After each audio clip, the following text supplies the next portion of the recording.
To talk about food security, more on that, we're joined by Tintswalo Makhubele, who is from Imvuselelo Farming Cooperative. A very good evening to you.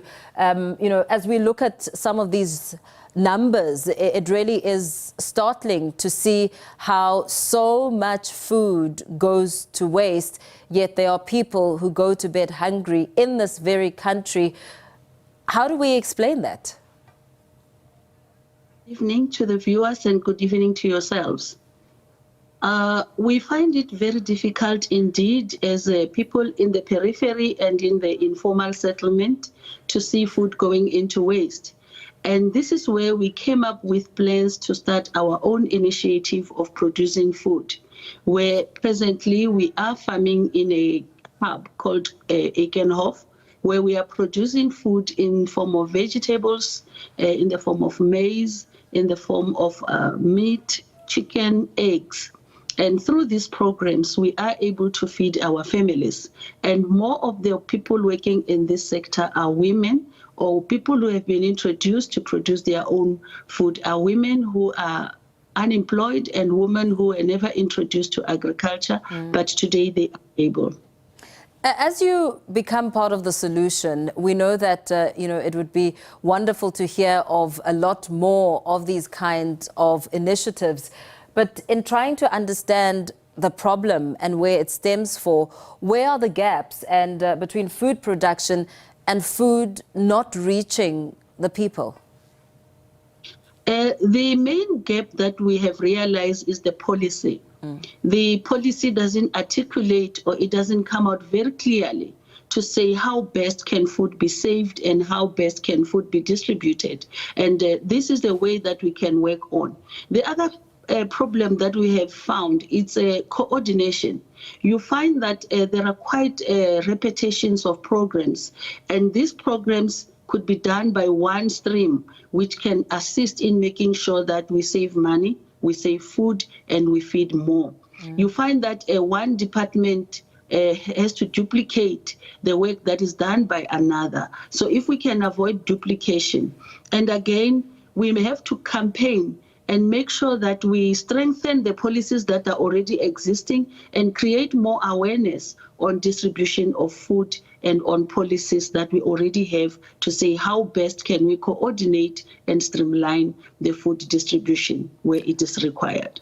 How can we create this healthy ecosystem where, from the time that the vegetable is planted to the time that it's wasted, in between that is an opportunity, isn't it?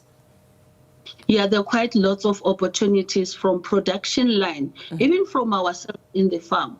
There are opportunities that we can tap into. There is food that cannot meet the requirements for the market. Yes. And these are the kind of food that you can be utilized. We already have many institutions in the country. We have the hoteliers, we have the restaurants, we have the different sectors that are making sure that food is distributed through the NPO, your social responsibility programs, your Department of Health, and others. So if we can come up with a way that we are all able to pull the strings together, we will be able to close the gaps and we'll be able to make sure that food is distributed adequately.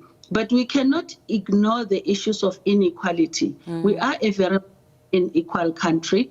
As a result, it will take us a long time. As long as the study and research doesn't bring those issues to the fore, where we are able to see the inequalities and deal with them adequately, it will remain a challenge throughout. As you speak about inequality, where does the youth fall as we look to how they can participate and, of course, perhaps, prevent so much food going to waste?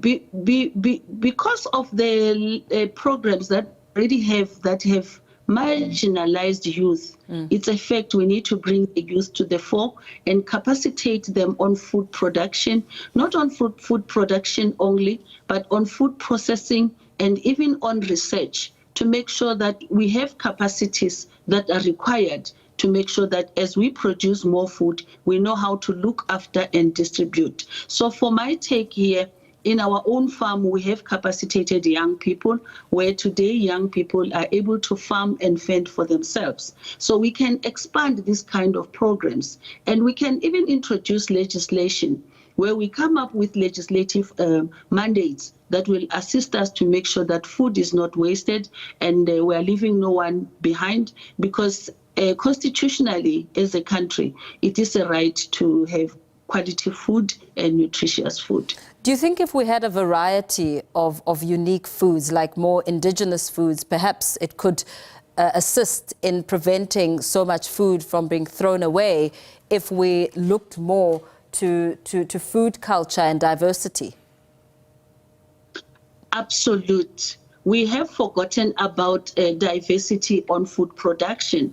We have focused more on cash crops. We have not focused more on food sovereignty to say what is it that builds the body, what is nutritious. So if we go back to our cultural values, it will help us, because we had good foods that we were eating that were nutritious, that build our bodies, and we were never sick.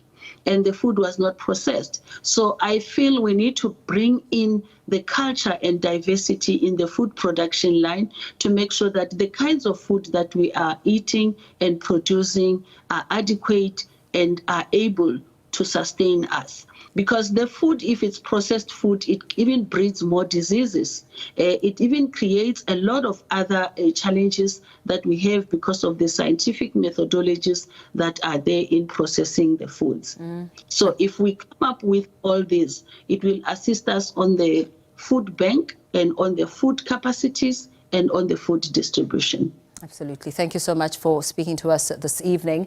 Wrapping up that conversation with Tintswalo Makhubele from the Imvuselelo Farming Cooperative.